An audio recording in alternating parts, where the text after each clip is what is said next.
Halo semuanya, perkenalkan nama saya Helda.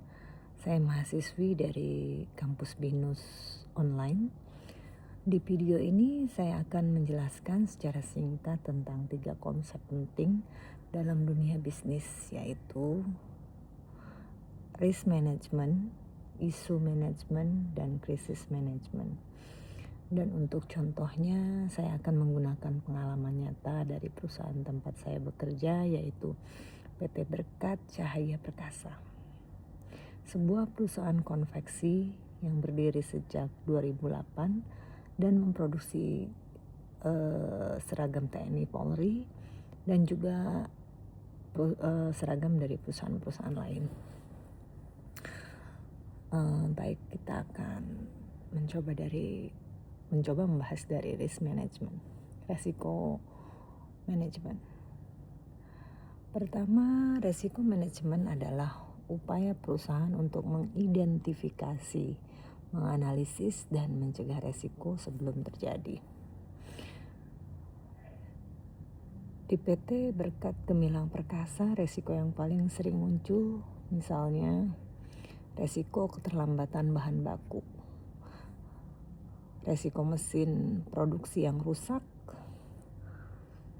resiko hasil jahitan tidak sesuai standar instansi TNI Polri, atau resiko overload pesanan menjelang deadline. Contohnya, perusahaan punya prosedur seperti pengecekan kain sebelum proses cutting, penjadwalan, maintenance mesin jahit, dan penggunaan QC atau quality control. 2 tahap ini sangat diperlukan untuk mencegah kesalahan produksi sejak awal.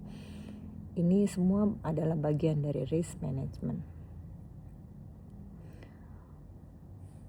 Kemudian isu manajemen atau manajemen isu adalah masalah yang sudah mulai muncul tapi belum sampai tahap krisis. Kalau cepat ditangani, masalahnya akan cepat selesai. Kalau kita abaikan, lama-lama akan meledak. Di perusahaan saya contohnya, pernah terjadi isu perbedaan ukuran seragam untuk pesanan TNI. Saat fitting awal, beberapa anggota mengeluhkan ukuran lengan terlalu sempit. Ini masih level isu karena belum menyebar dan belum mempengaruhi seluruh pesanan. Isu manajemen kami adalah melakukan cross check ulang seluruh pola ukuran, memperbaiki batch yang bermasalah, dan memastikan komunikasi dengan penanggung jawab unit tetap lancar. Dengan penanganan yang cepat, isu tidak berkembang dan tidak menjadikan komplain yang besar.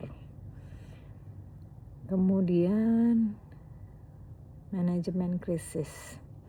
Nah, krisis manajemen berbeda dengan isu.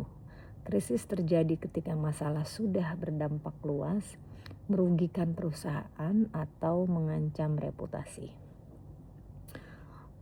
Saya ambil contoh nyata di PT Berkat Cahaya Perkasa. Ada satu kasus produksi seragam salah warna untuk instansi pemerintah. Beberapa tahun lalu pernah terjadi kasus ketika warna kain yang dipasok vendor ternyata tidak sesuai dengan standar instansi. Masalahnya baru terlihat setelah sebagian besar seragam selesai dijahit. Ini langsung menjadi krisis karena deadline tinggal beberapa hari. Seragam juga sudah jadi dalam jumlah yang besar. Dan standar warna instansi TNI Polri sangat ketat, gak bisa ditoleransi. Kalau tidak ditangani cepat, perusahaan bisa dianggap tidak profesional, bahkan kehilangan kepercayaan klien atau instansi yang memesan pada kita. Krisis manajemen yang dilakukan adalah 1, menghentikan produksi saat itu juga. Kedua, menghubungi vendor kain untuk pergantian dengan instan tentunya. Lembur produksi 24 jam dalam beberapa hari untuk mengajar pergantian seragam.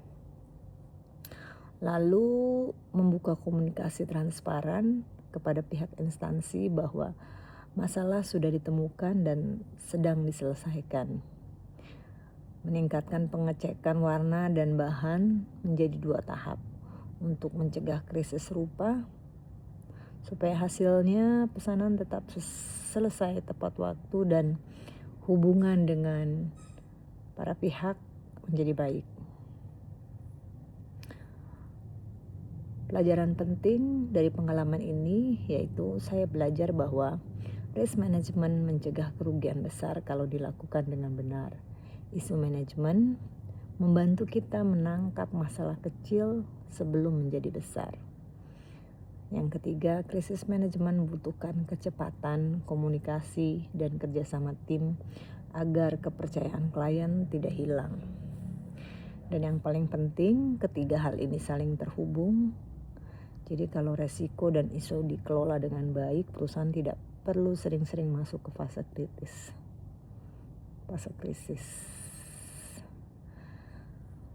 Terima kasih sudah menonton video ini. Semoga contoh nyata dari perusahaan saya atau kami bisa membantu menjelaskan pentingnya risk management, isu manajemen, dan krisis manajemen.